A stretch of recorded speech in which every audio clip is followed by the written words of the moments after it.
52वी ओवी घेतली ना? हा हा हा हा 52 क्रमांकाची ओवी घेतली. 51 पूर्ण झाली ना आपली? हा, काल आपण पाहिलं ते त्याचं फार तर अवतरण जे आहे त्याचं मी वाचन करून घेतो, कारण अवतरणावरती चर्चा नव्हती, पण ते खालच्या ओवीचं अवतरण होतं. बर, हा ठीक आहे. हा हा ठीक. एवं विशेष सामान्य दोही नातळे चैतन्ये ते भोगीजे अनन्ये तेनेशी सदा. एवं विशेष सामान्य दोही नातळे चैतन्ये ते भोगीजे अनन्ये तेनेशी सदा.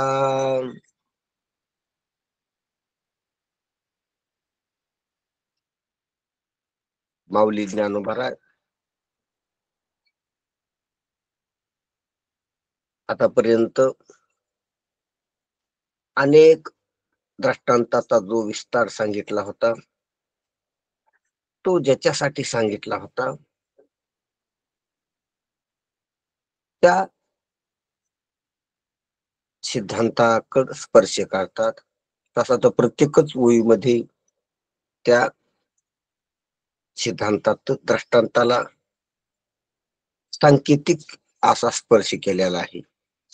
संकेतानं आयशा सोयी उघडे बोलणे हे हा सांकेतिक त्या सिद्धांताला इशाऱ्यानं केलेला स्पर्श आहे. दर्पणाचे नेमे विनयची मुख प्रमे आणि ती इथपर्यंत सिद्धांत आहे. आणि तेची वर्मे वर्मती येणे हा सिद्धांताला केलेला स्पर्श आहे.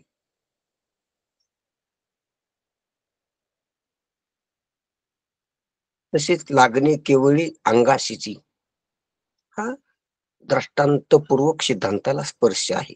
काष्टाच्या विटाळा ओसरले आहे आनळा लागणे ते केवळ अंगाशीची हा सिद्धांताच्या भाषेत दृष्टांताला केलेला स्पर्श आहे. दृष्टांताच्या भाषेत सिद्धांताला केलेला स्पर्श. भाषा दृष्टांताची जे कारण माग बूट दृष्टांताचं लावून दिलेला आहे आणि सिद्धांतावरती दोघही एक जागे आले. त्या शेवटच्या कडव्यामध्ये सिद्धांत आणि दृष्टांत एकच आहे. लागणे ते केवळ अंगाशीची, केवळ अंगाशीची. म्हणून महाराजानं अनेक जरी दृष्टांत दिले असले तरी त्या अनेक दृष्टांतामध्ये सिद्धांत उघड आहे. आणि बारकाव्यानं जर आपण पाहायला गेलं तर ज्ञानोबारायाचा दृष्टांत सिद्धांत वेगळा नाही.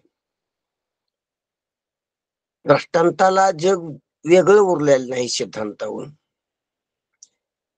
म्हणून ते दृष्टांत द्याला तरी तो सिद्धांतच आहे जर आपल्याला नजर आली तर. कारण दृष्टांत ज्याचा द्याला तेच परमात्मा आहे. म्हणून दृष्टांत सिद्धांत वेगवेगळं राहिलेलं नसते. माऊलीला नाही राहिलं म्हणून किती देता येते. आपल्याला दृष्टांतच असतो नवीन ऐकणाराला किंवा विचार करणाराला, साधकाला, की हा दृष्टांत आहे, तो एक दृष्टांत आहे.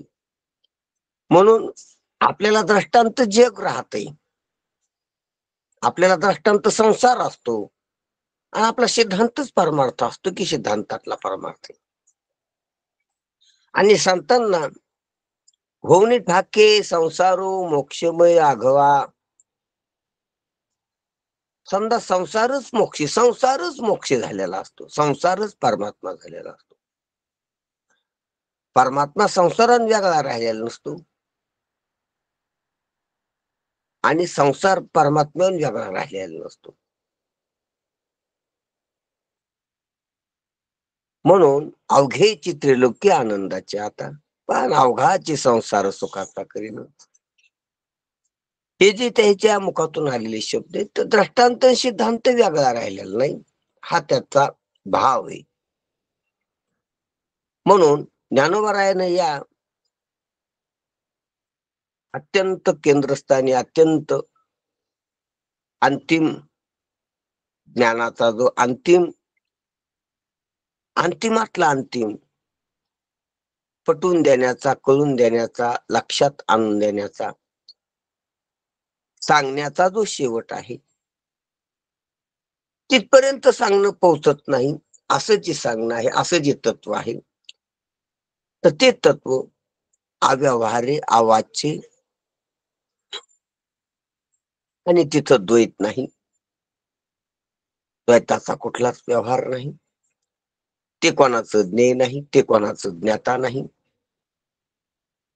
म्हणून असं जे ज्ञातृज्ञेयाविहीन असलेलं, त्रिपुटी रहित असलेलं जे तत्व आहे, जिथं भाषा पोहोचत नाही, शब्दातीत आहे, बरं ते दुसऱ्याला सुख नाही, त्याच्या सुखाचा व्यवहार त्याला नाही. असं जे केवळ अव्यवहार्य सुख स्वरूप, सुख मात्र, अव्यवहार्य सुख, सुखीपणा वाचून असलेलं सुख, ज्ञानीपणा वाचून असलेलं ज्ञान, आणि सत्य वाचून असलेलं सत्य, तर ऐकायला हे होईल. सत्वशिला वाचून असलेलं सत्य, ज्ञानीपणा वाचून असलेलं ज्ञान, सुखीपणा वाचून असलेलं सुख, ज्ञानीपणा, सुखीपणा, सत्यपणा, तिथं पणा नाही, तेच ते आहे. पणा म्हणलं की त्याचा व्यवहार झाला. ज्ञान, ज्ञानीपणा, सुख, सुखीपणा, सत, सत्यपणा. म्हणून ते केवळ आहे, ते तेच आहे, त्याच्यात त्याचा व्यवहार नाही. म्हणून त्याच्यात त्याच्या करता व्यवहार नाही, त्याच्यात दुसऱ्या करता व्यवहार नाही, त्याच्यात दुसऱ्याचा व्यवहार होत नाही, त्याचा त्याचा व्यवहार होत नाही. असं येते अव्यवहारी.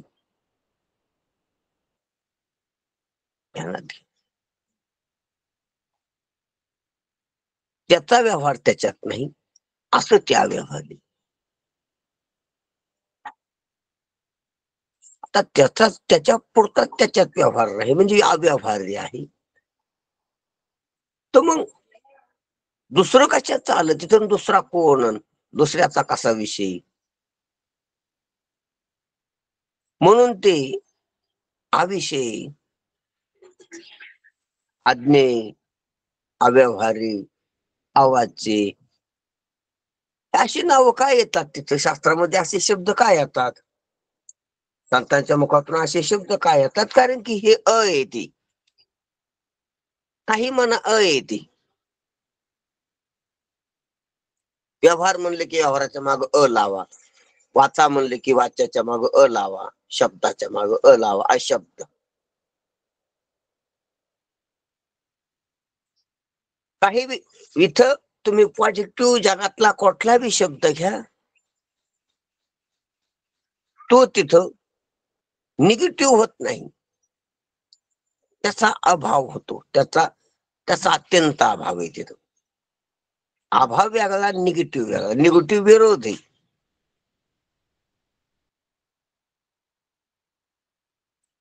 गरमच्या विरुद्ध गार, हे पॉझिटिव्ह निगेटिव्ह झालं. पण आकाश अग्नीच्या विरुद्ध नाही, पाण्याच्या विरुद्ध नाही, निगेटिव्ह नाही. आकाशाच्या ठिकाणी गरमीचा आणि थंडीचा अत्यंत अभाव आहे. आकाश ह्याच्या निरपेक्ष या दोघाहून, याच्या सापेक्ष त्याच्यात नाही काही. हा, थंडी आणि गरमी एकाच्या विरुद्ध आहेत. म्हणून पाणी शीतल आहे आणि अग्नी शीतल नाही, गरम आहे. म्हणून एकूण एकाच्या निगेटिव्ह आहेत, विरुद्ध आहेत. पण आकाशात दोन्ही हे याच्या विरुद्ध नाही आणि त्याच्या विरुद्ध नाही. म्हणून अग्नीच्या विरुद्ध धर्म आकाशात नाही. अग्नी गरम आहे तर आकाश गार आहे असं नाही. किंवा पाण्याच्या विरुद्ध धर्म आकाशात नाही.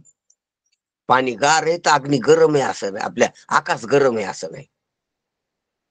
म्हणून आकाशाला बोलताना असं बोलावं लागतंय, अशीत अवष्ण. ध्यानात घ्या, कसं आहे म्हणायचं झालं तर अशीत अवष्ण.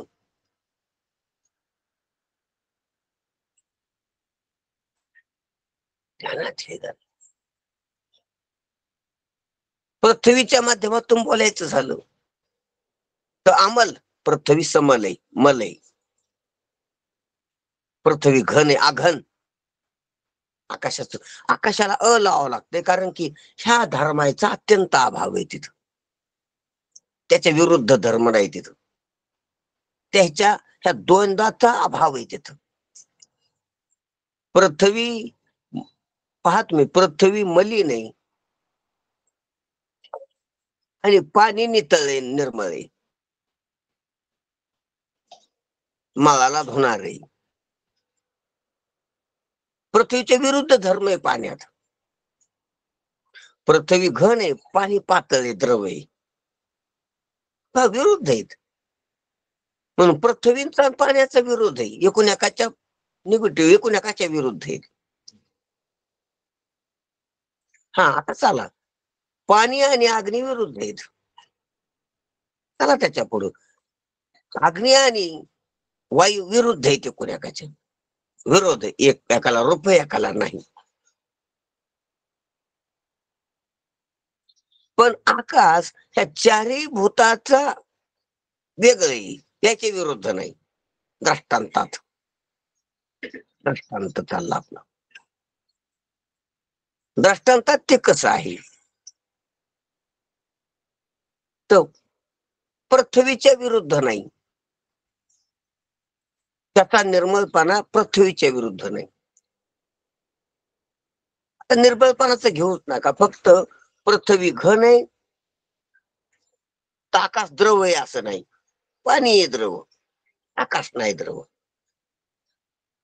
आकाश अघन अद्रव. हो, आकाशात घट्टपणा नाही आणि प्रवाहीपणा बी नाही. घट्टपणा पृथ्वीचा, प्रवाहीपणा पाण्याचा. आकाश दोन्ही नाही. ज्वलंतपणा, गरमपणा, प्रकाशितपणा, प्रकाशकपणा अग्नीचा, आणि हे त्याच्यात काहीच नाही.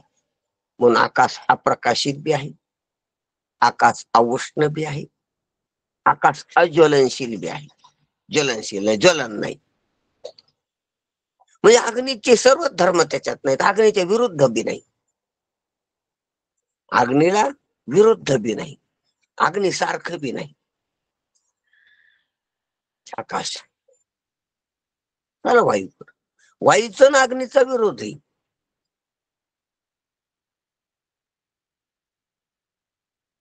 वायू आडवा वाहतो, अग्नी ऊर्ध्व वाहतो, विरोध आहे. म्हणून तर भडका होतो. अग्नी वर वर ज्वाला, अग्नी ज्वाला वर जायला पाहते आणि वाऱ्याची ज्वाला त्याला अशी आडवी करायला पाहते. तो वाऱ्याला वर लोटतो अग्नी, म्हणून तो धूर वर जातो आणि हे वर जाऊ देत नाही, त्याला असं आडवं करतो. विरोध आहे, गती विरोध आहे, भाव विरोध आहे. इतकाच नाही, याला रूप आहे तर तो आरोप आहे, त्याला रूप नाही. रूपाचा विरोध आहे त्याच्यात, रूपारोपाचा, न रूप त्याच. म्हणून कधी कधी असा प्रश्न पडतो की वाऱ्याला अरूप म्हणू नये, न रूप म्हणावं. न रूप, कारण अभाव दाखिते, अविरोध दाखिते. अ हे नकार वेगळा आहे, न हा नकार वेगळा आहे. न नेहमी विरोध दाखित असते. पॉझिटिव्ह निगेटिव्ह एकूण एकाच्या विरुद्ध सापेक्ष. म्हणून याला रूप आहे त्याला रूप नाही. आकाशाला वाऱ्याला त्याच्या विरुद्ध रूपाच्या विरुद्ध आहे वारा. म्हणून वारा अग्नीच्या विरुद्ध आहे नेहमी. वारा पाण्याच्या विरुद्ध नाही. त्यांना असो आपला तो बारकायचा विषय नाही, इतका दृष्टांत म्हणून आणू नका आपण त्याला. म्हणून आकाश कसं आहे, सर्वापासून अ अ अ येतं त्याला शब्द. हे पाहिलं आपण. अमल पृथ्वीच्या विरुद्ध शब्द आहे त्याला. अशित पाण्याच्या विरुद्ध शब्द आहे त्याला. अवुष्ण हा अग्नीच्या वेगळा शब्द आहे त्याला. अग्निनिरपेक्ष. आणि अचल चल नाही.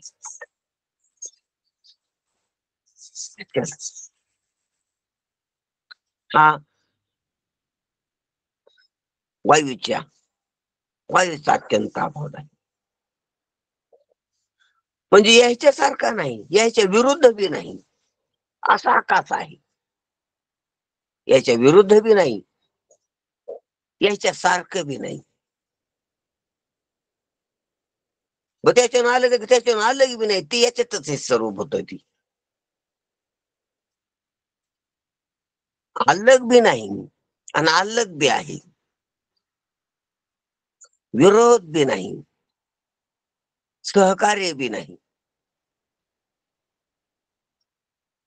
आणि त्याच्याने वेगळं राहत बी नाहीत हे भूत आकाशावर. जसा आकाशाचा आणि चार भूताचा जसा जसा कसा आपण जसा संबंध लक्षात येईन आपल्या, तसा परमात्म्याचा आणि जगाचा, परमात्म्याचा आणि मायेचा, परमात्म्याचा आणि जीवाचा, परमात्म्याचा आणि विश्वाचा, परमात्म्याचा आणि आत्म्याचा. म्हणा काय त्या मधल्या टप्प्याने काय काय असा. त्याचा विरोध बी नाही, त्यासारखा बी नाही. म्हणून आता परमात्मा अपरोक्ष अनुभूत असतो. अशा परमात्मा स्वरूपाला प्राप्त झालेले असतात संत. म्हणून त्यांना दृष्टांत वेगळा राहत नाही. पाहुरावलं कारण जग वेगळं परमात्मा वेगळं नाही. जगाला वारून परमात्मा पाहायचा असं नाही. ते जग न वारता जगातच परमात्मा, जगच परमात्मा, आणि जगाला वारून बी परमात्मा, जग बी परमात्मा. स्थिती असली तरी परमात्मा, उत्पत्ती असली तरी परमात्मा, प्रलय झाला तरी परमात्मा.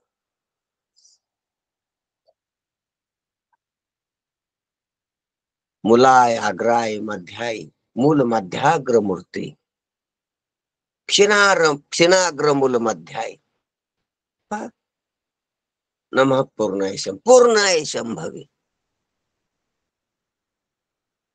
जे पूर्ण असते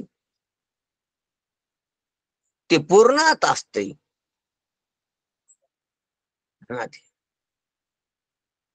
जे पूर्ण असते त्याच्यातून पूर्ण जरी गेलं तर पूर्णच राहते. त्याच्यात पूर्ण जरी टाकलं तरी पूर्णच राहत. असं पूर्ण आहे परमात्मा. पूर्णात पूर्ण मुच्यते, पूर्णस्य पूर्णमादाय पूर्णमेव अवशिष्यते.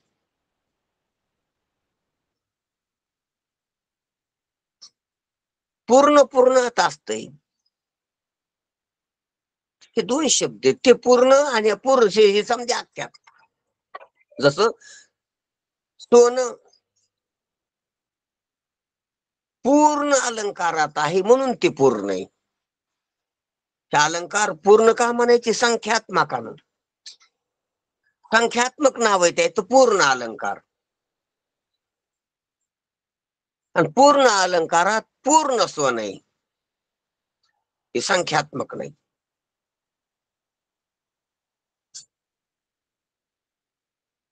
सोनं क्वालिटी, क्वांटिटी नाही. अलंकार क्वांटिटी, अलंकार संख्या आहे. संख्येनं अलंकार पूर्ण आहे. पूर्ण अलंकार म्हणजे नथ, बाळी, बुगडी, रवा, सेवन पीस, काय काय म्हणायचे पूर्ण अलंकार. अख्खे अलंकार म्हणजे पूर्ण अलंकार. आणि त्या अख्ख्या अलंकारात पूर्ण सोनं आहे. त्याच्या सर्व अलंकार टाकले तरी त्याचं पूर्णात वाढ होत नाही. पूर्णच राहतंय सोनं. आणि पूर्ण अलंकार त्या सोन्यातून काढून घेतले तरी सोन्याची परिपूर्णता कमी होत नाही. पूर्णस्य पूर्णमादाय पूर्णमेवावशिष्यते.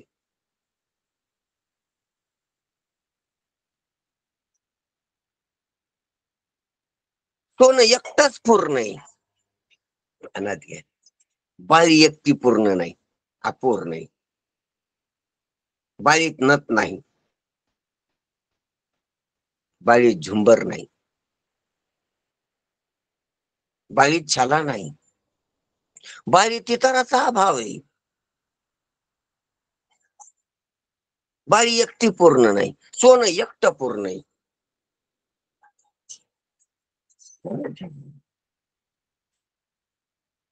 बाळीतून सोनं काढून घेतलं तर बाळी शून्य होती. सोन्यातून बाळी काढून घेतले तरी सोनं शून्य होत नाही. ध्यानात घ्या जरा. संख्यात्मक पूर्ण वेगळं, ही सर्व अख्खं मिळून. स्वयंपूर्ण वेगळं, सोनं स्वयंपूर्ण आहे दृष्टांतात. स्वयंपूर्ण. आणि हे पूर्ण आहे, स्वयं न पूर्ण. हे जे स्वयं आहेत ना सोनं, याच्यामुळं पूर्ण येते, याच्यामुळं साजरं येते.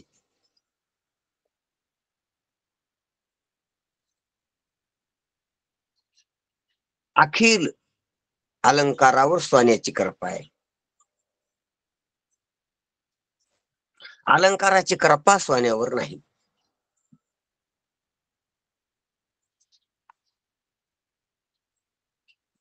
सोनं अलंकारामुळे साजरं आहे असं नाही, सोनं अलंकारामुळं आहे असं नाही, अलंकाराच्या टेक्यानं सोनं आहे असं नाही.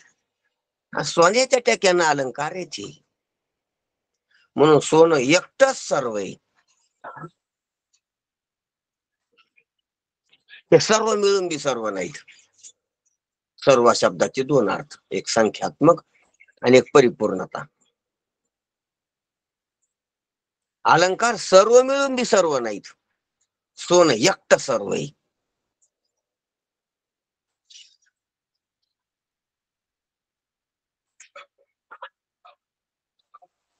मग एकटाच परमात्मा सर्व आहे.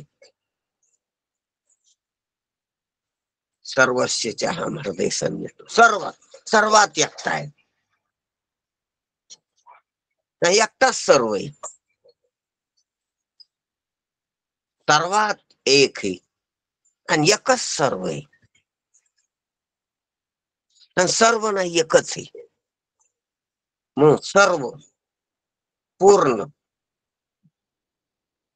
त्यालाच अनंत म्हणतात. अनंत हे नाम घ्या. मंथुनी नवनीता त्याची घे अनंता. पूर्ण.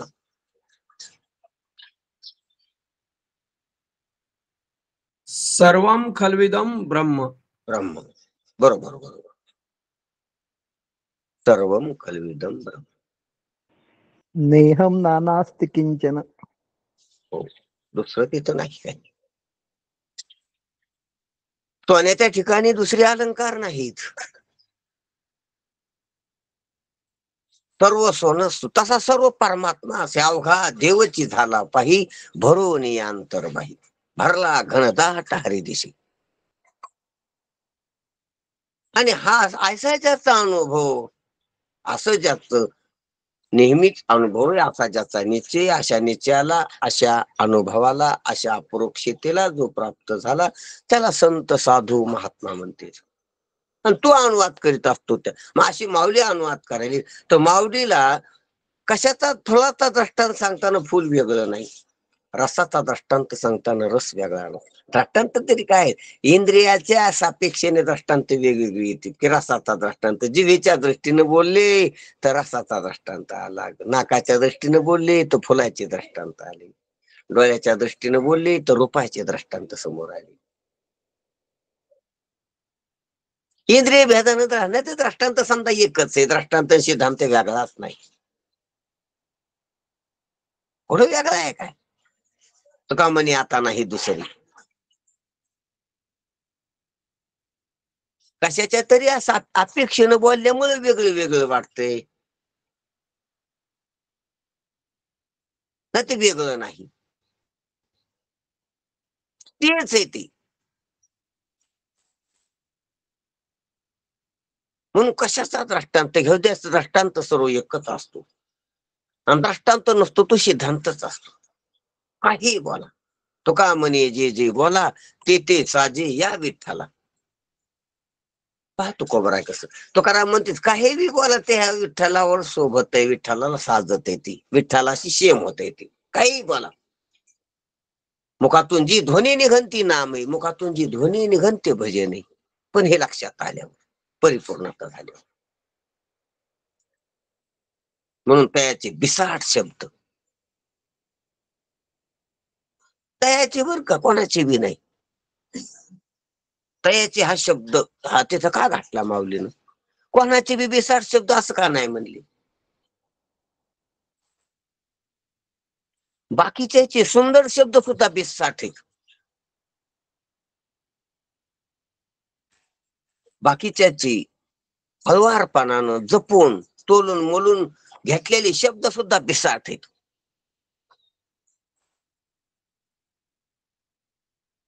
वाचाळताय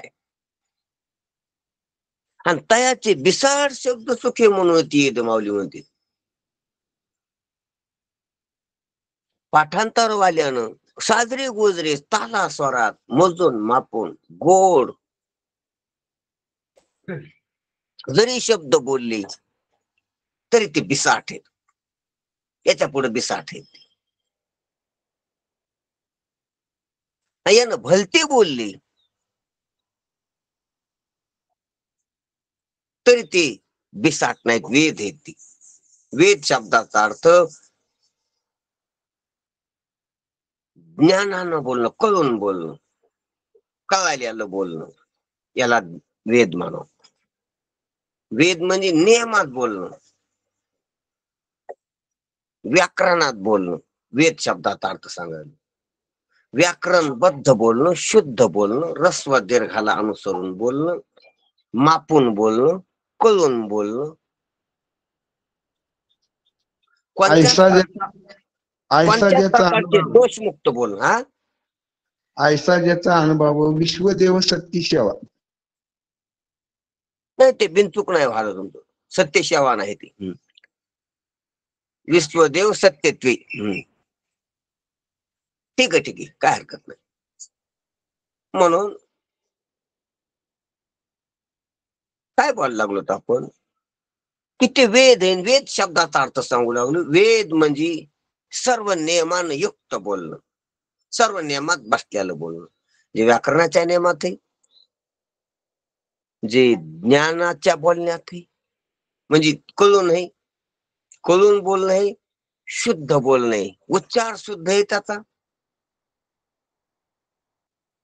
लिखाण शुद्ध आहे त्याचं, ज्याचं लिखाण शुद्ध आहे, ज्याचा उच्चार शुद्ध आहे,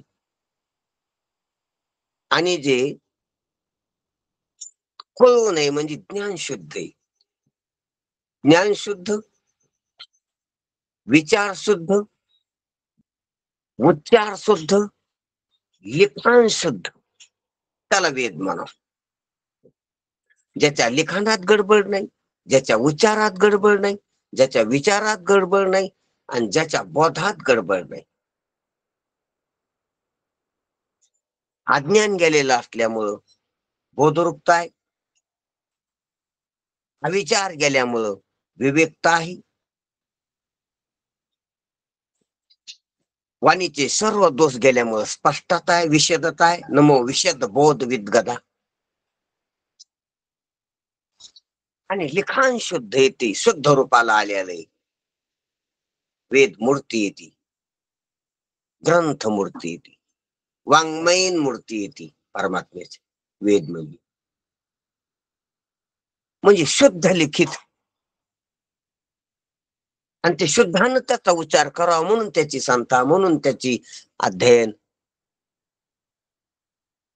म्हणून त्याच्या वेधशाळा असतात. उच्चार शुद्ध आणि विचार शुद्ध आणि आचार सुद्धा न उच्चारलेलो.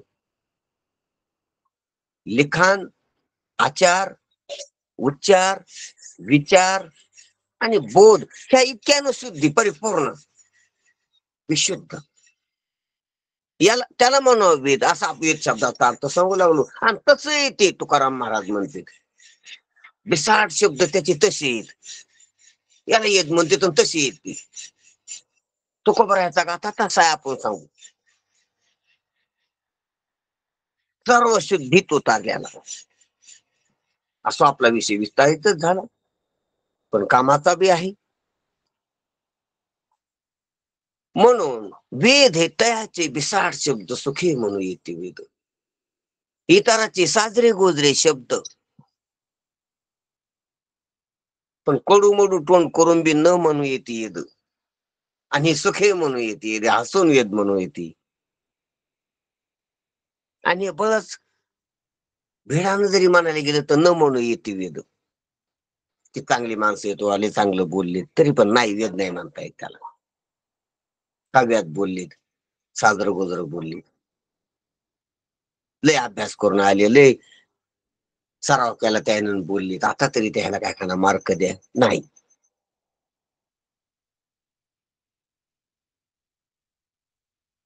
भेडानं बी कडूमडू तोंड करून बी त्याला वेद मानता येत नाही, की म्हणावं आता काय नाही.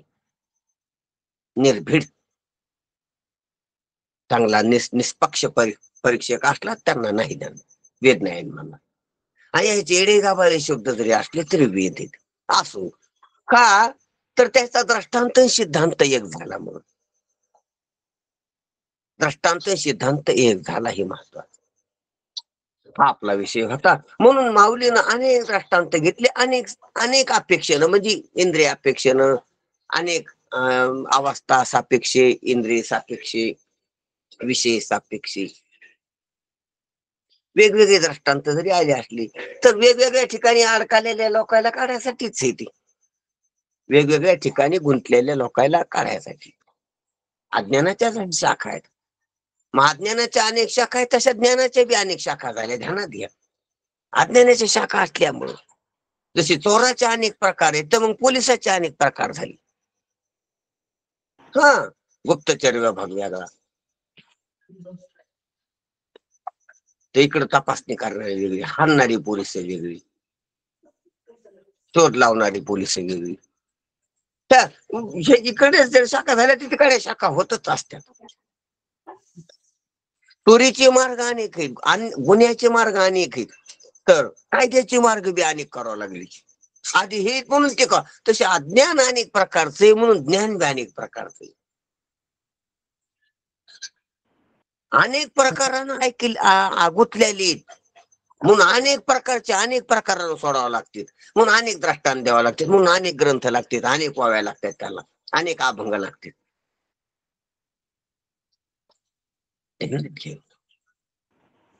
महाराज, हा. आता वेदांचं वर्णन करत असताना शुद्ध हा शब्द आला की ते व्याकरणदृष्ट्या शुद्ध पाहिजेत किंवा शुद्ध असावेत ते बोलत असताना, आचार विचाराने परिपूर्ण वगैरे. तर हे जे वेद आहेत, तसं वस्तूचं वर्णन करत असताना नित्य, शुद्ध, बुद्ध, मुक्त स्वभाव असं केलं जातं. तर नित्य म्हणजे त्रिकाला बाधित हे कळलं मला. नित्य, आता जे मुक्त आहे तेही कळालं, बुद्ध म्हणजे ज्ञानस्वरूप हेही कळालं, पण शुद्ध म्हणजे सापेक्ष भावानं म्हटलेलं आहे एका वस्तूला. शुद्ध म्हणजे काय, मलिनच्या सापेक्ष शुद्ध का, शुद्ध म्हणजे काय म्हणावं त्या पदाला, त्यातल्या नित्य, शुद्ध, बुद्ध, मुक्त स्वभाव. तर शुद्ध या पदाचा काय अर्थ होईल? तुम्ही तेव्हाच विचारायला पाहिजे होतं, म्हणजे विषय पुढे आला दुसरं चाललेले ना, तर बाकीच्याला कळायला अडचण येते. तेव्हाच म्हणायचं ना ते, म्हणजे तेव्हा ते विश्लेषण करताना ते सर्वांना ऐकायला सोपं जातं. आता हे करायला गेलो की आपला विषय चालला होता काहीतरी, पुढे त्याच्या लांब गेला ना विषय. तर तसं होऊ नये. तसं झाल्यास लिहून घ्या जा तुमच्याकडे आणि मग विचारित जा शनिवारी. कारण की ते आता समोर विषय गेला बराच 5 मिनिटं आपला किंवा 2 मिनिटं तरी, आणि पुढचं काहीतरी सांगू लागलं ते राहतं, मग हे सांगितलं जातं आणि ते राहतं. गव्हाची तवाच पाहिजे. आणि जर पुढे विषय गेला तर लिहून घ्यायचं, चांगला विषय असतो तुमचा, पण मग ते लिहून घेऊन मग त्याची सेपरेट चर्चा किंवा शनिवारी चर्चा केलेली चांगली. ठीक. धन्यवाद. हा हा, बरोबर आहे. कारण की असं होतंय. तर मग शुद्धामध्ये 2 आहेत. एक सापेक्षिक शुद्ध आणि एक निरपेक्ष शुद्ध. सापेक्षिक शुद्ध आहे ते अशुद्धाच्या विरुद्ध आहे. जसं पाणी मलिन आहे आणि त्याला शुद्ध हे पृथ्वी मलिन आहे, त्याला शुद्ध करणार पाणी. मग पाणी निर्मळ आहे आणि पृथ्वी समळ आहे. पृथ्वीच्या विरुद्ध पाणी शुद्ध आहे. ध्यानात घ्या. पण जर आकाशाच्या दृष्टीनं पाहिलं तर आकाशाच्या दृष्टीनं पाणी सुद्धा मळक आहे.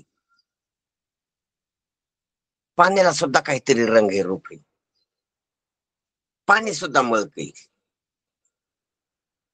आकाशाच्या दृष्टीने. आकाशाला पाण्याचा मळ सुद्धा सहन होणार नाही. आपण पृथ्वी मळाच्या दृष्टीनं पाण्याला शुद्ध म्हणतो, खरं बी येते की पृथ्वीचा मळ पाण्यानं धुतल्या जातो, स्वच्छ होतय, धूळ जाती, मळ जातो अंगावरला कशावरला पाण्यानं, कपड्यातला. पाणी निर्मळ आहे पण पृथ्वीच्या दृष्टीने. पृथ्वी सारखा मळ नाही पाण्यात, म्हणून पृथ्वीच्या दृष्टीनं पाणी निर्मळच आहे. पण तो मळ आकाशाच्या दृष्टीनं निर्मळ नाही. ती आकाशाच्या दृष्टीनं मळ येतो, पाणी देखील मळ आहे. पाण्याचा मळ देखील आकाशाला सहन होत नाही, म्हणून आकाश जे निर्मळ आहे ते निरपेक्ष आहे. आकाशाच्या निर्मळतेला पृथ्वी तर चालतच नाही मळ आहे, पण पाण्याचा दृष्टांत पसरत नाही.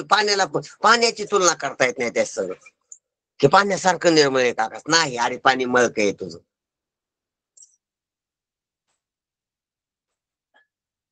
पाण्याला रूप आहे, दिसतंय, दिसत पण नाही, इतकं निर्मळ आहे, डोळ्यात पण भरत नाही.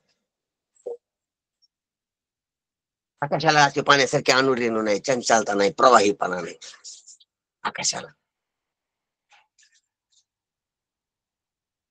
आकाशाचा स्पर्श सुद्धा होत नाही. ते पृथ्वी सर्व प्रकारचे मळ आहेत. पाण्यात कमी प्रकारचा मळ आहे, त्याच्यापेक्षा अग्नीत कमी प्रकारचा मळ आहे, त्याच्यापेक्षा वाऱ्यात कमी प्रकारचा मळ आहे. वाऱ्यात स्पर्शाचा तरी मळ आहे, त्याचा स्पर्श तरी होतो तितका मळच आहे चंचलतेचा स्पर्शाचा. वाऱ्यात चंचलता असल्यामुळे स्पर्श आहे त्याच्यात त्याचा. आणि ती चंचलता आकाशात नाही, आकाशात चंचलतेचा सुद्धा मळ नाही. मळ काय एक आपल्याला फक्त डोळ्याने दिसणारा मळच वाटतोय. चंचलता देखील एक मळ आहे, वाऱ्यात आहे तो.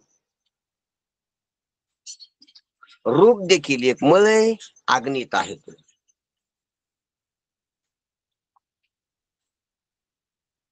प्रवाहीपणा सुद्धा एक मळ आहे, पाण्यात आहे तो.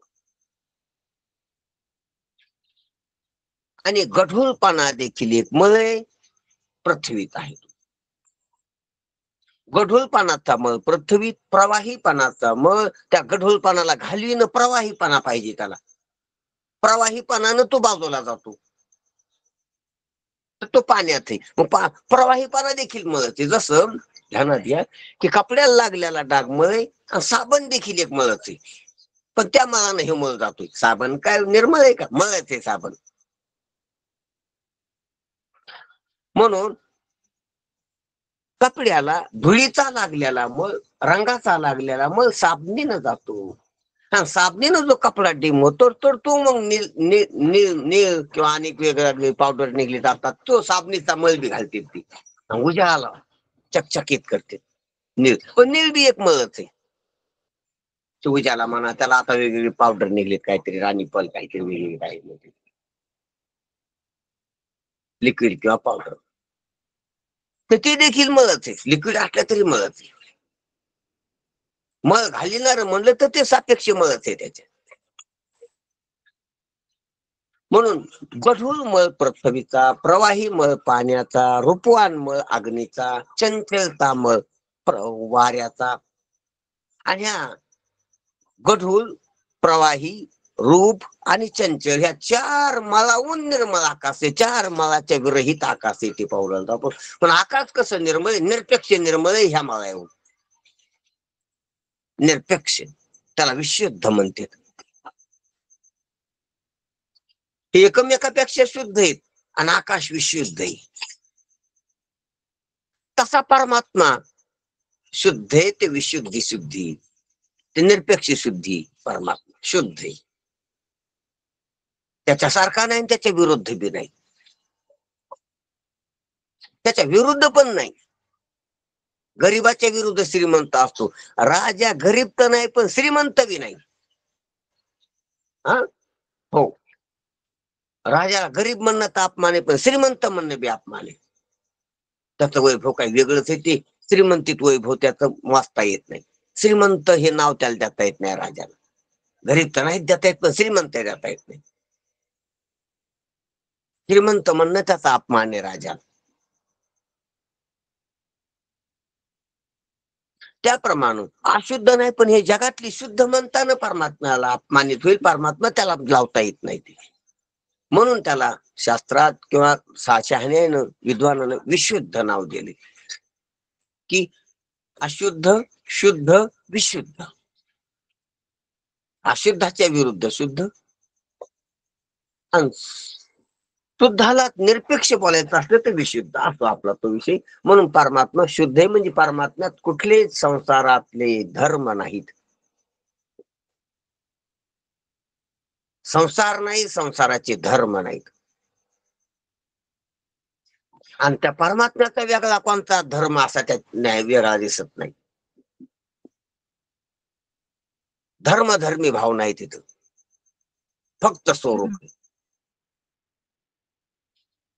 त्याचा कुठला धर्म नाही वेगळा. तारा नाही, धर्म म्हणजे तारा. पृथ्वीची वेगळी तारा आहे मळकी, पाण्याची वेगळी तारा आहे प्रवाही वाहन, अग्नीची वेगळीच तारा आहे प्रकाश उष्णता ज्वलन, वाऱ्याची वेगळीच तारा आहे चंचलता.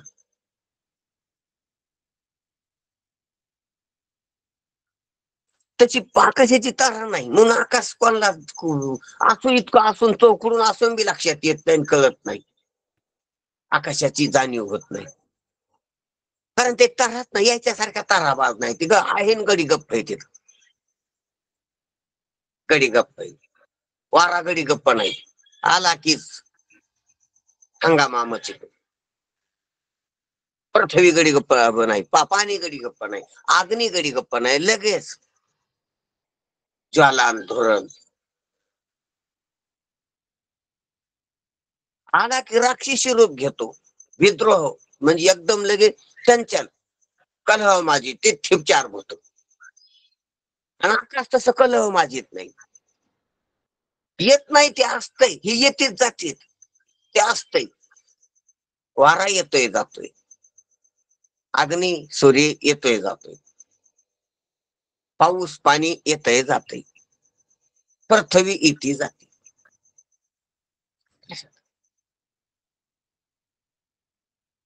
आकाश येत नाही जात नाही, असतंय. आणि असून दिसत नाही, चावल लागत नाही, कारण याच्या सारखं ताराबाज नाही. त्याचा धर्म नाही काही वेगळा असं यासारखा दृष्टांतात. त्याप्रमाणे परमात्मा आहे. परमात्मा त्यांचा होऊ लागत नाही, हंगामामचित नाही.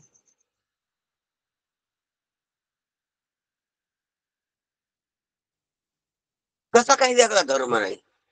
विरुद्ध नाही आणि ह्याला पूरक बी नाही. ह्याच्यात नाही ते, ह्याच्यात असून ह्याच्यात नाही. हा हो, आकाश चारीत बी चारीत सारखं नाही आणि चारीत दिसत नाही. चारी भूतात आहे. तसा आहे परमात्मा. म्हणून परमात्मा शुद्ध आहे. जे जे व शुद्ध शुद्ध म्हणून वर्णन केलंय वेदानं, विद्वान पुरुषानं. म्हणून अनेक दृष्टांत दिलेत. आपला विषय पुढे कुठतरी चालला होता, पण त्या अनेक दृष्टांतातून सिद्धांत महाराजांना एकच सांगायचा की ते असे विशेषातलं नाही. जसं ताराबाज हे चार भूत विशेषातली आणि आकाश त्या दृष्टीने सामान्य, मल निर्मलतेच्या दृष्टीने सामान्य, उष्ण शीत त्या दृष्टीने सामान्य, रूप आरूपाच्या दृष्टीने सामान्य आणि त्यांच्या स्थिरतेच्या दृष्टीने सामान्य. ध्यानात येणार हे सामान्य नाही, विशेष आहेत चार भूत आणि आकाश सामान्य.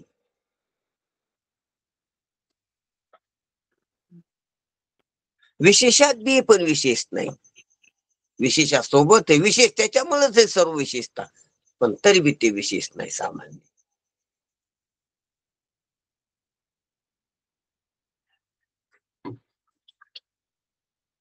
पण मग सामान्य म्हणले विशेष विरोध का? नाही, विरोध नाही हो. तर तुम्हाला जर विरोध वाटत असल्यास मग म्हणे आम्ही सामान्य म्हणत नाहीत त्याला. तुम्ही जर तसं म्हणत असले की हे विशेष आहे ते सामान्य, की हा ध्वनी विशेष आहे आणि प्रगट न झालेला ध्वनी सामान्य, लाकडाला लागल्या लागणे विशेष आहे आणि लाकडाला न लागल्या लागणे, लाकडात राहत असल्या लागणे सामान्य. मग हे जर तुम्हाला एकूण एकाची विरोध वाटत असले तर आम्हाला सामान्य शब्द बी काढून घ्या. असं तसं नाही होत. म्हणून ते सामान्य म्हणजे विशेषच्या विरुद्ध आहे. मग विशेष नाही सामान्य असं विशेषाला सोडून विशेषाला बाजूला करून सामान्य आम्हाला पाहतो होतं. तसं जर पाहता तुम्ही तर मग ते विशेष बी नाही सामान्य बी नाही. म्हणून आजच्या वेळी सांगाय एवं विशेष सामान्य दोन्ही नातळी चैतन्य ते भोगी जे अनन्य तेनेशी सदा. विशेष आणि सामान्य ह्या दोन्हीला बी ते सापडत नाही, दोन्हीत बी सापडत नाही. दोन्ही प्रकारच्या तुमच्या कॅटेगरी आहेत. दोन प्रकारचे वर्ग झाले, विशेष आणि सामान्य जगदांपाती. ते दोहो नातळी चैतन्य, दोन्ही बी प्रकारात ते मोडत नाही, दोन्ही प्रकारात ते सापडत नाही.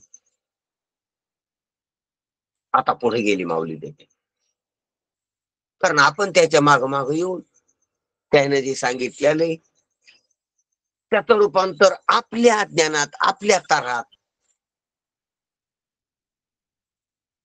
आपल्या कल्पनेत करीत असतो. म्हणून त्याला त्याच्या पुढे जावं लागतं. म्हणून एवं विशेष सामान्य हे मागचं सुटायसाठी त्याला पुढचं सांगावं लागतंय. तर आपण मागच्याला धरूनच पुढच्या त्या शब्दाला पुन्हा काहीतरी कल्पना जोडतो, त्या शब्दाला धरून काहीतरी विपरीत ज्ञान जोडतो, विपर्यास जोडतो. म्हणून ते शब्द सुद्धा झटकून टाकावं लागतात संतांना. असं शब्द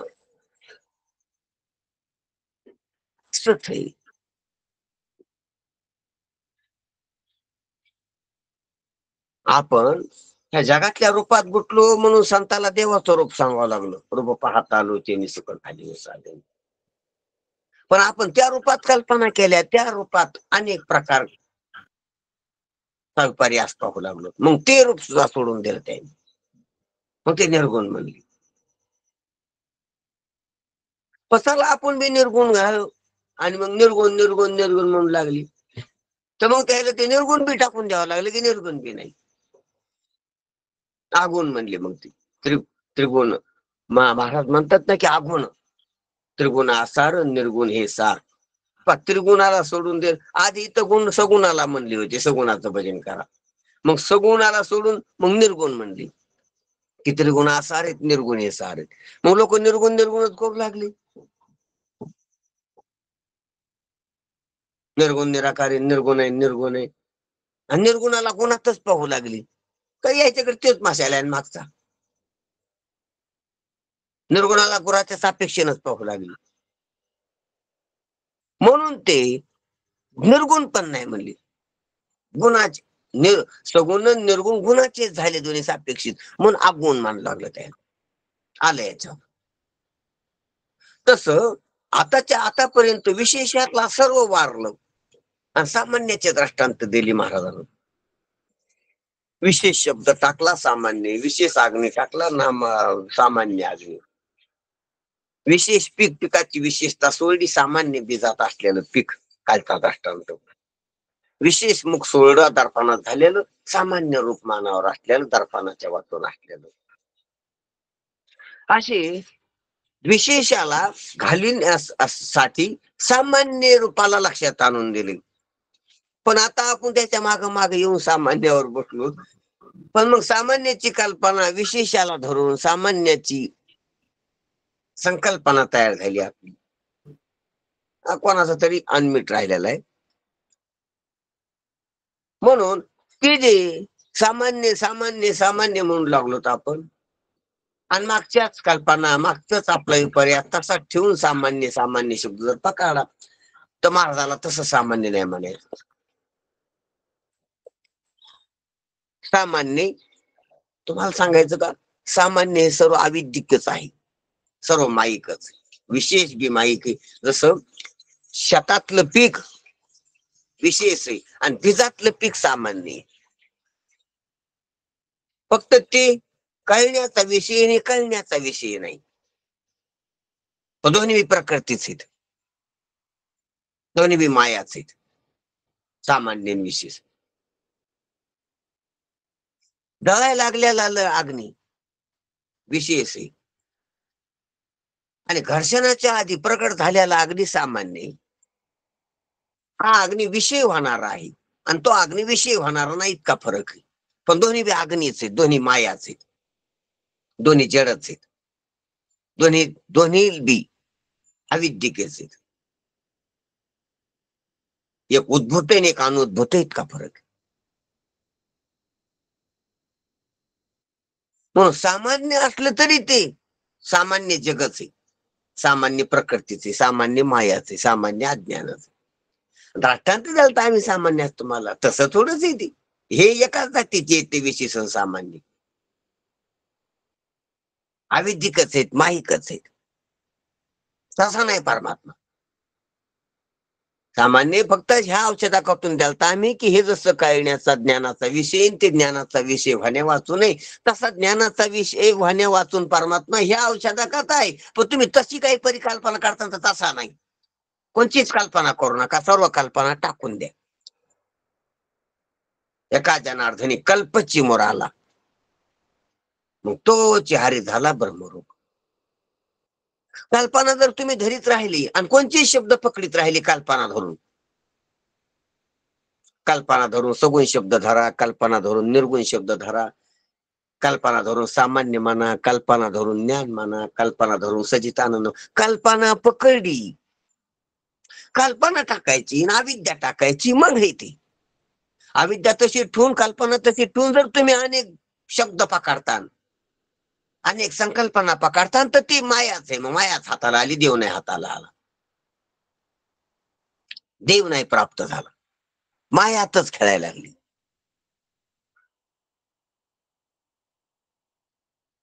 कल्पना टाकायला पाहिजे. भांडी कल्पना उपाधी तीच साधूला. आणि कल्पना जर नाही सुटली, किती जरी खटपट केली तर नाही जमणार. न सुटे कल्पना, अभिमानाची गाठी, घेता जन्म कोटी हरिकायचं. सर्वोदय शास्त्र ते कल्पना टाकायसाठी युक्ती आहे. त्या माऊलीच्या ज्या वव्यात आपण कल्पना पकडून त्याच्या वव्याच्या मागे गेलो तर मग काही नाही गेलो, वव्याच्या मागे नाही गेलो तर आपण आपल्याच मागे, आपण आपल्यात तारा नाही.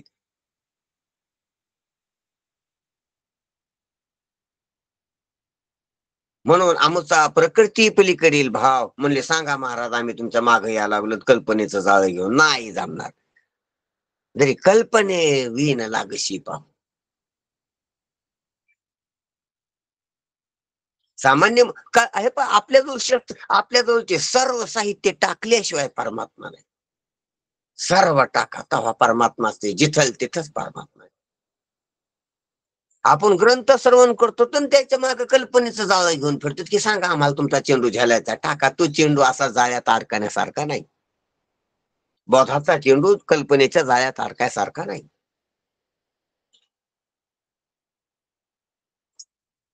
आपण सुशिक्षित होतो, शब्दाचा संग्रह करतो आणि कल्पनेचं जाळं पसरून जर त्याला धरून पाहतो, हा ब्रह्मविधीचा जनिता, तुम्ही त्याशी धरू पाहता तो कायचा येईल हातागे. आता नाही हाताला येत. म्हणून कल्पना टाकली की शब्द आधी सुटते. कल्पना टाकली की जीवदशा गेली.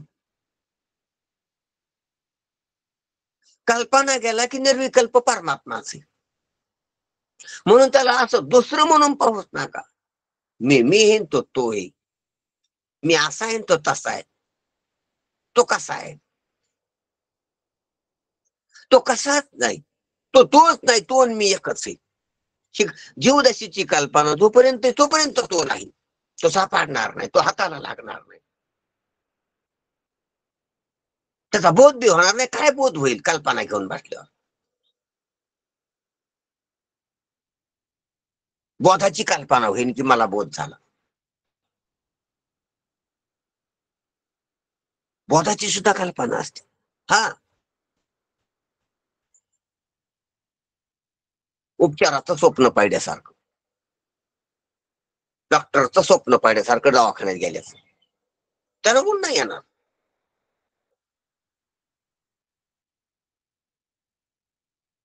म्हणून सर्व कल्पना स्थगित हो, जागच्या जागी थांबव. जा कल्पना जळून भस्म हो. आणि ते कशाला तरी पकडल्यानं कल्पना राहते. तर पकडायचं काहीच नाही. सर्व सोडायचं ह्याला हिंमत लागते. काहीच पकडायचं नाही. ना शब्द पकडायचा, नाही रूपरेखा पकडायची, नाही गुण पकडायची, नाही विशेष पकडायचं, नाही सामान्य शब्द पकडायचा, नाही मी पकडायचा, नाही तू पकडायचा. ना तत् ना त्वम ना ते ना मी. कोणत्या सीमारेषा, कोणत्या सापेक्षता. जेव्हा काहीच नाही, काही न पकडणं म्हणजे विरघळून जाणं, आणि विरघळून जाणं म्हणजे प्राप्त होणे.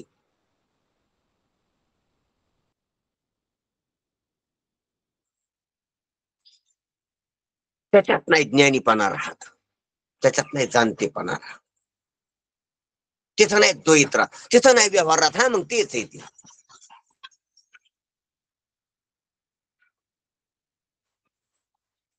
वेगळेपणा राहिला की जाणीवेची चव लागते. कसं आहे मला ते पाहते, कसं आहे ती मला, कोण्या दरवाज्यातून कोण्या खिडकीतून कसा मी परमात्मा पाहू. नाही, मग तुम्ही अजून मायेच्या बाजारात आहे. इंद्रियानं पाहू का मनानं पाहू का बुद्धीनं पाहू का जाणीवेनं पाहू. अरे कशानं पाहला तर माया आपलं. हे मायेकडे डोकावून आहे तुझं. जाणू जाता जाणीव घाली आडफाटा. बुद्धी बोध्या चुकी ती एवढी वस्तू चुकी. काय करतो मना संकल्पने किती या हिवनी मन पांगुळतय. इंद्रियाला कानड येते, ती इंद्रिया जोगे होईल काही.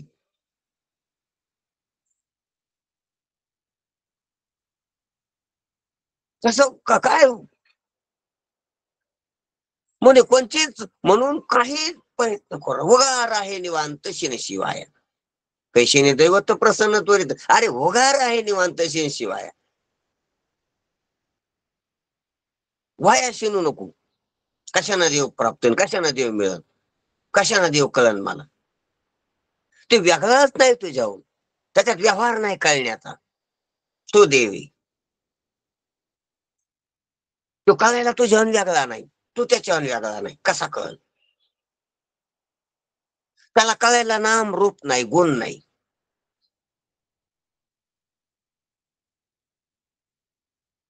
त्याच्या कळण्यात विषय विषयी भावना आहे, ते ज्ञातृत्व भावना आहे त्याच्यात. कसा कळण, कोणाला कळण, वेगळा नाही. हे समज कळणं मायेत असते आणि त्याच्यात माया नाही. कळणं न कळणं सर्व मायेच आहे आणि त्याच्यात माया नाही.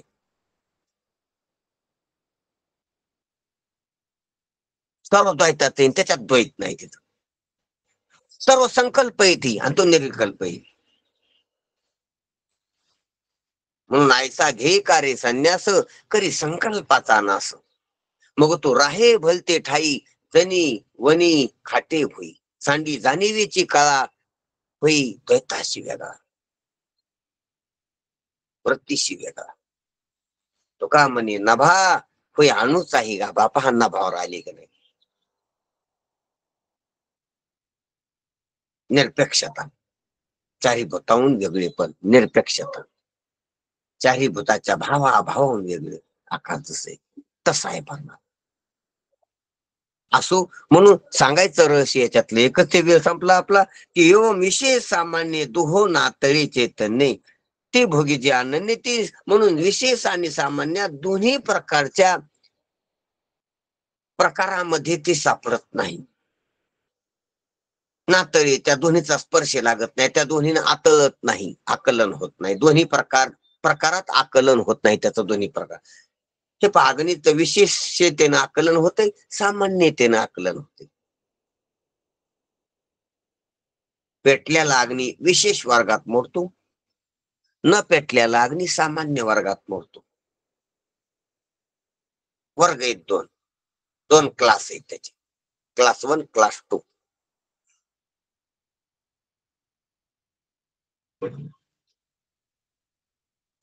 आणि हे तिसरंच आहे, हे द्वैतात नाही, हे तिर्यक आहे. हे दोन वर्गात नाही मोडत, द्वंद्वात नाही, हे निर्द्वंद्व आहे.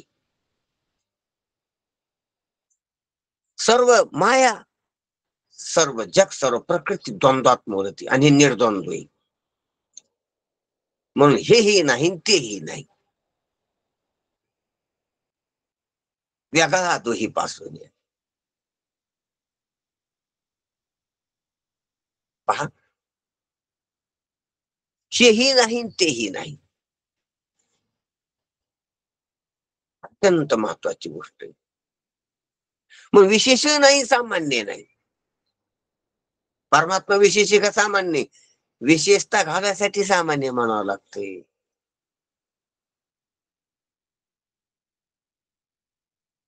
आता माऊली म्हणायला लागलीत की एवं विशेष सामान्य दोन्ही नातळे चैतन्य.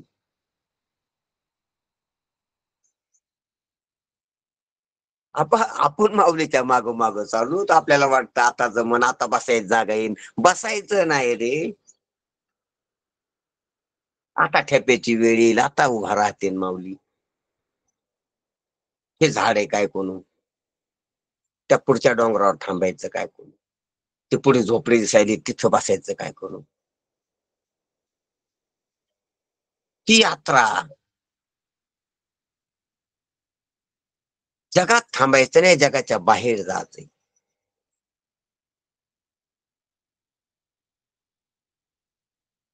जगातल्या ठिकाणी बसायचं नाही. आपल्याला वाटतं ही झोपडी आली, तो झाड आलं, तो दगड आला, तो पुढचा डोंगर आला, ती वस्ती आली, तिथं थांबायचं नाही. आपण जगातलं एखादं ठिकाण निवडतो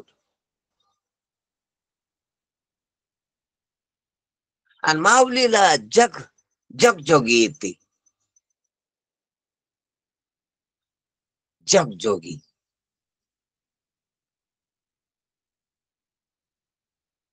जगापासून संन्यस्त. जगातले संन्यस्त नाही, जगातले संन्यस्त असतील, कपडे टाकून दिले, कपड्याचे रंग बदलले, घर टाकून दिले, झोपड्या धरल्या, हे जगातले संन्यासी. जगातलंच काहीतरी बदला बदल केली, ते टाकले हे धरले.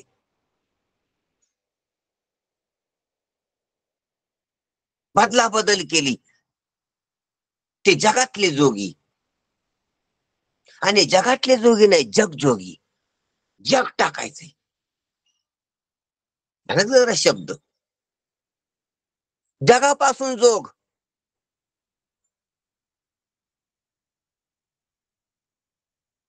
तुका म्हणे जोग सर्वाभूती पांडुरंग. जगातला जोग नाही, जगापासून जोग. म्हणून विशेष तर नाही जो, पण सामान्य बी नाही, सामान्य वर्गात पण नाही. मग कसं आहे, तुम्ही बोलूच नका, ते आता विचारूच नका. या वृत्ती नकोसा शंका न घ्या. याच्यावर पुढे विचारू नका आणि शंका घेत बसू नका. निशंक होय, ब्रह्माचे निपाडे निशंक होय.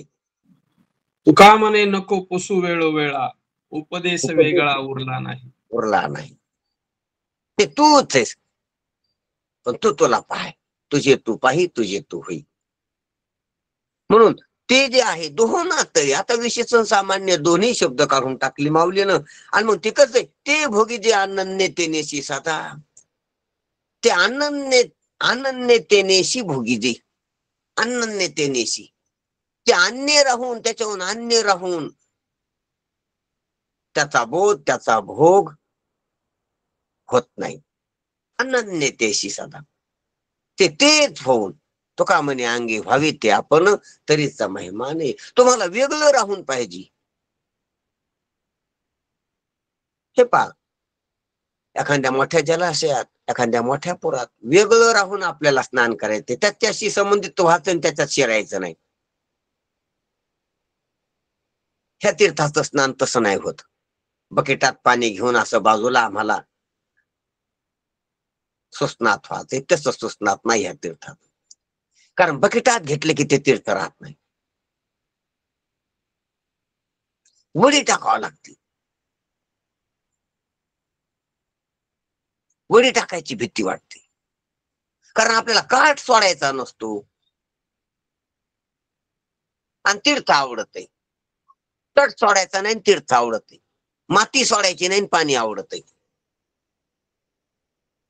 पण मातीला सोडल्याशिवाय तीर्थ स्नान नाही होणार. पाण्यात होईल मातीचा, आणि त्याच्यात खाली मळ लागन अंगाला. तुम्ही जर त्याच्यात राहता ना, मातीवर बसून पाण्यानं बकेटात घेऊन स्नान करता, तर स्नान झाल्यासारखं वाटन, पण खालून भरण, वरून मुजळण, खालून भरण.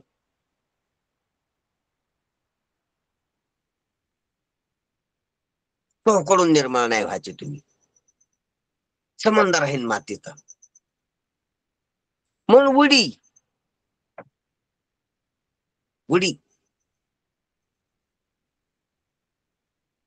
उडी टाकणं मोठं आहे. पतंग हा नीट दिपासतोय, पतंग जसा दिव्यावर उडी टाकतो, उडी घ्यावा.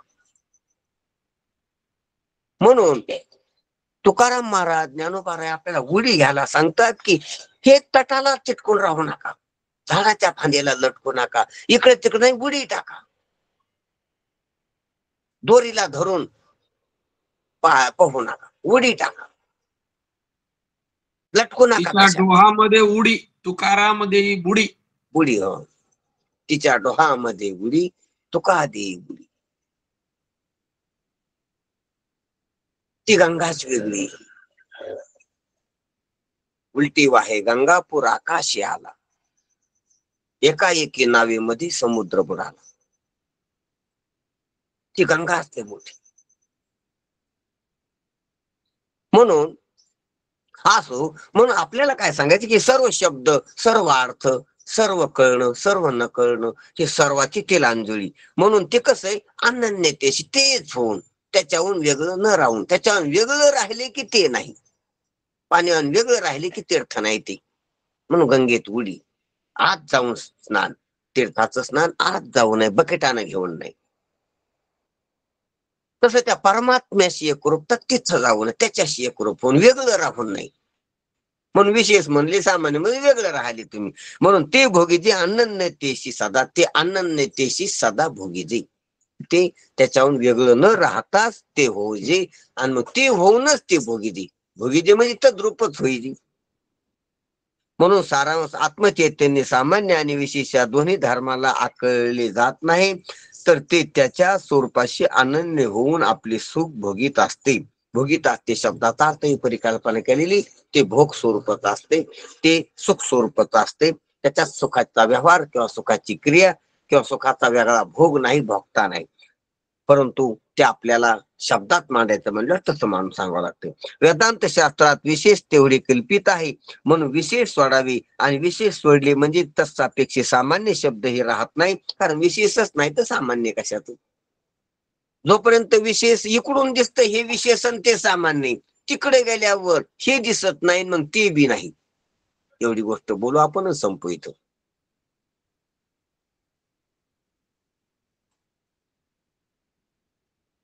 तीर्थाच्या बाहेर येत आपण, गंगेच्या बाहेर येत, तर मग माती बी दिसते आणि पाणी बी दिसते की ही माती आणि ते प्रवाह पाणी तीर्थ आहे. पण जर आत बुडी दिली तर हे मज हेही नाही आणि तेही नाही. जर आत बुडी दिली तर मातीही राहत नाही आणि पाणी राहत नाही, दोन्ही दिसत नाही बुडी दिल्यावर. ना क्षेत्र ना तीर्थ, तीर्थ विठ्ठल, क्षेत्र विठ्ठल.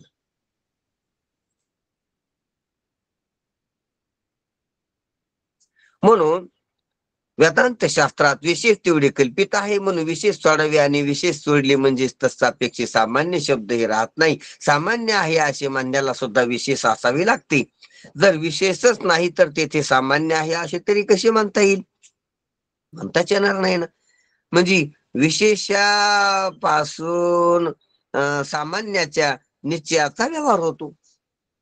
विशेष असल्यावर हे विशेष आहे आणि विशेष जिथं नसतं तिथं सामान्य होते, असं विशेषाकडूनच सामान्यतेचा निश्चय होतो, सामान्यतेचा बोध होतो. पण विशेषता पूर्ण सुटल्यावर सामान्याला सामान्य कोण म्हणेन, सामान्य सामान्य कसं कळन? म्हणून तिथं सामान्याची वाच्यता नाही, असं सामान्य आहे. म्हणून अर्थात विशेष व सामान्य हे दोन्ही चैतन्याचे ठिकाणी नाहीत, किंतु ते सामान्य विशेष भाव रहित असल्यामुळे त्याचा आनंद तोच आपल्याशी अनन्य होऊन भोगतो असं म्हणावं लागतंय. तो सामान्य विशेष ह्या दोहो सापेक्ष धर्माविरहित सामान्य विशेष भाव रहित असल्यामुळं त्याचा जो आनंद आहे, त्याचं जे सुख आहे, त्याचं जे सुखरूपता आहे, तर ती त्याची सुखरूपता अव्यवहार्य त्याच्यातच असते. मग असं म्हणावं लागतं की तो त्याच्यातच त्याचा आनंद लुटायला. जशी गंगा गंगातच आपली आंघोळ करायला लागली. कोण आंघोळ करायले? गंगा. कुठे जाऊन करायली? गंगातच. कशानं करायली? गंगानच. मग गंगाची नेहमी आंघोळच चालू आहे काय? कोण आंघोळ बिम आपल्याला म्हणावं लागतं तसं, तिथं आंघोळ चालू आहे काय नेहमी गंगात? गंगाची गंगात गंगाची गंगानं नेहमी आंघोळ नाहा लागली का गंगा? बरं बुरशी आहे का गंगा? गंगा आंघोळी वाचून थांबलेली आहे का? बरं आंघोळ चाललेली आहे का होणार आहे का झाली? गंगाची आंघोळ चालू आहे का होणार आहे का होऊन गेली? होऊन अंघोळ झालं का? नाही. गंगानं आंघोळ करून कपडे घातलेली आहेत का? बरं आंघोळ करायची राहिलेली आहे का? म्हणायचंच झालं तर म्हणू लागतं आंघोळच चालू आहे. म्हणायचंच झालंय औषधातून तर नेहमीच आंघोळ चालू आहे. म्हणून म्हणायचंच झालं तर म्हणू लागतंय की तो अनन्याची सदा सदा भोगी, सदा आनंदच लुटायला लागलेला आहे तो. आता तसं नाही पण म्हणावं लागते, कारण कोण लुटायला, काय लुटायला? गंगाची नेहमी आंघोळच चालू आहे. आंघोळा वाचून बुरशी म्हणणं जमत नाही. गंगा आंघोळी वाचून राहिलेली असं म्हणावं लागत नाही. बरं आंघोळ करून बसलेली असं म्हणायला जमत नाही. मग म्हणावं लागतं की नेहमी गंगाची आंघोळ चालू आहे स्वस्नाथेने. म्हणून तसं म्हणावं लागतंय की ते भोगी जे अनन्यतेनेशी सदा गंगेची आंघोळ चालू आहे. आंघोळ न होता आंघोळ चालू आहे. आंघोळीची क्रिया चालू नाही ना आंघोळ चालू आहे. आंघोळ चालू आहे. आणि हे म्हणणं सुद्धा कमी. तसा परमात्म्यातच आनंद चालू आहे, भोग चालू आहे. ते भोगी जे अनन्यतेनेशी सदा तो आपल्याशीच अनन्य होऊन असतो, अनन्य होऊन भोगतो. इतरांना भोगता येणार नाही, दुसऱ्याला नाही जमणार. त्यातच व्हावं लागेल, त्याच्यातच उडी टाकावं लागेल. अशा रीतीने पुन्हा 39वी सिद्धांत इथे दृढ करतात. पुन्हा 39वीतला मागालचा जो सिद्धांत आहे, ज्या सिद्धांतावर ह्या वव्याची आपली सुरुवात झाली, असा जो सिद्धांत 39वीतला, तर त्या 39वीतला सिद्धांतच इथं काय करतात महाराज, दृढ करतात. कोणता सिद्धांत आहे तो महाराजांनी उभी घेतली होती की सर्व सिद्धांताच्या उजऱ्या, सर्व जे सिद्धांत आहे, सर्व शास्त्राची, सर्व मतवाद्याची, या सर्व सिद्धांताची जे उजेड आहेत, मशाली आहेत, ड्युटी आहेत, दीपस्तंभ आहेत वेगवेगळ्या प्रकारची लहान मोठी, तर त्या सांडून आणि निजसूर्या, त्या मार्गदर्शक जे दिवे ते सर्व निजसूर्य म्हणून, ते सर्व काजळलेले दिवे म्हणून बाजूला टाकलेत त्या परमात्म्यानं. सर्व सिद्धांताच्या उजऱ्या सांडून आणि निजसूर्या, आपल्या हातात चोरिया, म्हणजे अरे ते त्याच त्यालाच भान नाही तर इतराच्या ह्या उजऱ्याने, ह्या ड्युट्यानं काय होईल. सर्व मशाली, सर्व दिवे, सर्व बॅटऱ्या कशानं बाजूला टाकले. सर्व यांना उजाडात नाही आलं. ती आकाश नाही दिसले, यांनी आकाश मार्ग यांनी दिसत नाही. सर्व सिद्धांताच्या उजऱ्या सांडून आणि सूर्या, सर्व मलकी येते, सर्व अंधार येते. उजेड काही आकाश दाखवायला सर्व अंधार येते. म्हणून आपण हातात चोरी, आपण अरे ते त्याच्यातच आहे, ते त्याला त्याचं दर्शन नाही तर दुसऱ्याला कुठं होईल, दुसऱ्याला कुठं चमकन ती.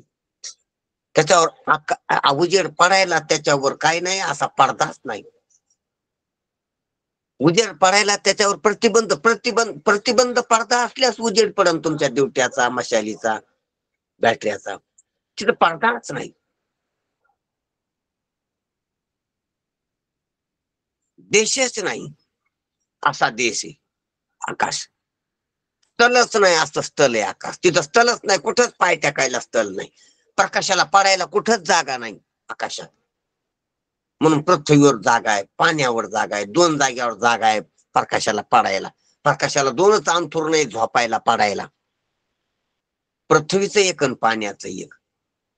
वाऱ्यावर पडता येत नाही प्रकाशाला आणि आकाशावर पडता येत नाही. पण वाऱ्याला तापिता तरी येते, जाळता तरी येते. ऑक्सिजनला जाळतो वारा, आपलं अग्नी, आणि तापितो.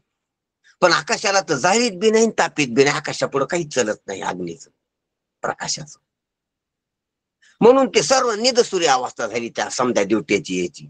आकाशापुढं जशी तशी त्या ब्रह्म तत्वापुढं, परमात्म्यापुढं सर्व मत, सर्व मतांतर, सर्व विचार, सर्व जाणीवा, सर्व इंद्रिय, सर्व प्रमाण निजसूर्य झाली. सांडून या निजसूर्या, आपल्या हातात चोरी आपण जी, ते फक्त त्यालाच भान नाही तर दुसऱ्याला काय होईल असो. अशा प्रकारानं त्या सिद्धांताला इथं पूर्तता आलेली आहे. सर्व दृष्टांत माऊलीने आपल्याला सांगितलेले आहेत. आणि अशा प्रकारचं तो परमात्मा आहे, आणि तो परमात्मा आपलं स्वरूप आहे, आणि त्या आनंद नाही त्याशी त्याला भोगी दिसादा. ठीक आहे.